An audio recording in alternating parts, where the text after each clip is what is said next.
Assalamualaikum warahmatullahi wabarakatuh. Bertemu kembali. Kali ini kita akan sharing ya, akan membahas mengenai pelajaran kelas 10 bab 1 Sejarah Indonesia. Nah, tahukah kamu gitu ya, bahwasanya kata sejarah itu berasal dari bahasa Arab gitu, syajaratun, yang artinya pohon gitu. Mungkin di saat SMP gitu ya, saat SMP kalian pernah belajar macam-macam juga ya tentang sejarah. Definisi ini barangkali juga sudah, namun tidak ada salahnya kita mengingat kembali gitu ya, mengingat kembali hal-hal yang telah kita pelajari. Nah, kalau bicara pohon gitu ya, bahwa pohon itu kan terdiri dari akar gitu ya. Semakin tinggi pohon, otomatis akan semakin kuat akarnya menghujam ke dalam gitu. Ada akar, batang, ranting, cabang, buah, ya, bunga hingga buahnya gitu. Nah, kemudian kalau bicara sejarah ini dalam bahasa Yunani historia, yang artinya pengetahuan atau orang yang berbakat. Kemudian dalam bahasa Inggris history yaitu masa lalu manusia. Nah, Ibnu Khaldun pun juga menyampaikan bahwasanya definisi sejarah yaitu catatan mengenai masyarakat umat manusia ataupun peradaban dunia serta perubahan-perubahan yang terjadi terhadap watak masyarakat tersebut. Jadi ternyata terkait sejarah ini, belajar sejarah ini juga ada kaitannya dengan perubahan gitu. Entah nanti ke perubahan perilaku, perubahan moral gitu ya, perubahan sikap dan seterusnya.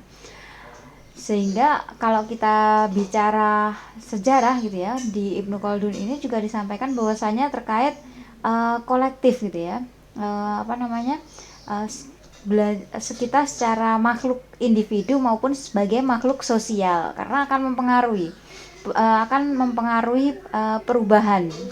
Kemudian definisi sejarah menurut Kunto Wijoyo yaitu cabang ilmu yang mengkaji secara sistematis keseluruhan perkembangan proses perubahan dan dinamika kehidupan masyarakat dengan segala aspek kehidupannya yang terjadi di masa lampau.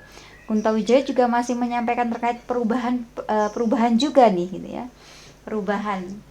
Jadi ternyata belajar sejarah itu nantinya akan ini ya, selain perubahan individu juga akan ada perubahan kolektif ya, atau perubahan kelompok gitu. Karena dari satu peristiwa itu akan mempengaruhi masyarakat luas gitu, karena peristiwanya berdampak pada keseluruhan umat gitu.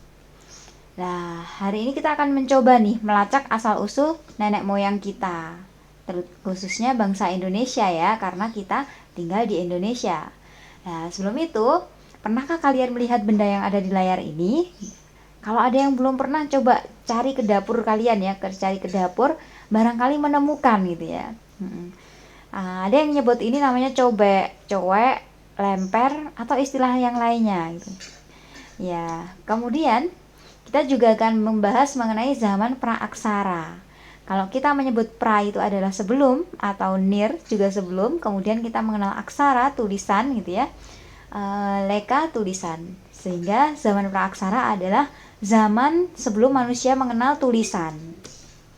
Nah, kalau ditanya kapan zaman praaksara berakhir gitu ya, tentunya setelah manusia mengenal tulisan. Kalau di Indonesia sendiri, kita mulai mengenal tulisan itu kurang lebih sejak abad kelima ya, kelima Masehi.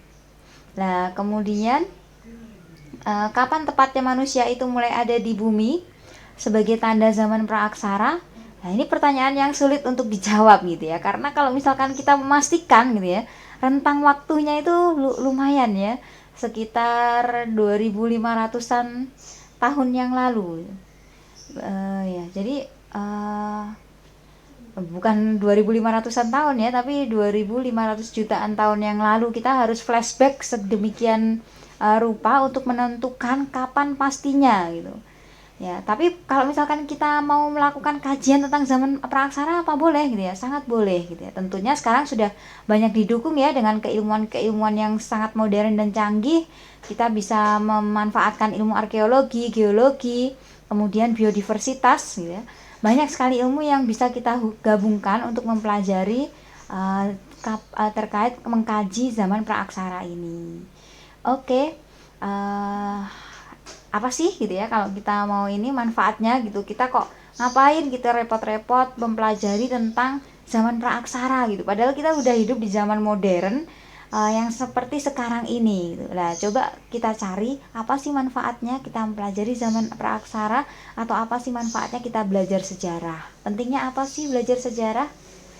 Oke, baik, sampai ketemu di pertemuan selanjutnya. Wassalamualaikum warahmatullahi wabarakatuh.